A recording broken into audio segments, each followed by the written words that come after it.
Сегодня в Северной Осетии отмечают один из главных национальных праздников – День Хетага. Жителей республики поздравил Сергей Миняйло.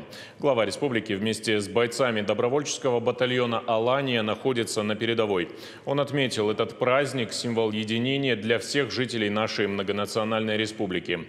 Практически в каждом доме, вне зависимости от национальности и религиозной принадлежности, над торжественным столом с 3 пирогами возносят молитвы к Всевышнему о мире и благополучии, о здоровье родных и близких и о процветании родной земли. День Хетага – дань уважения традициям наших предков, сохранение преемственности между поколениями. Как на земле Осетии, так и далеко за ее пределами, там, где выходцы из нашей республики помнят и свято чтят обычаи осетинского народа, этот праздник говорит о взаимопонимании и верности духовным и нравственным идеалам.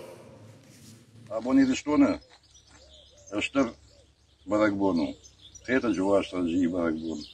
Я бон табасдышта. Это жуашта джи банераздыштам. Моим нахибафазаштам. А бон бира ирон кабулда. Бирстроны чирасыди. Шадышта. Фандаглышта.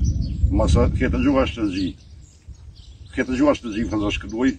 Ахамар фараканан. Амин. Шахазаттам. Шабнеттам, шахаштаджетам, шабинонтам, забахайкадашой, ананижей, анамаштой, салаха марфараканат. Амин. Автомай нагацаливишон, вот что два шейма, хераджуашта джифа зашкадва. Барагбона хожах того гиравонт.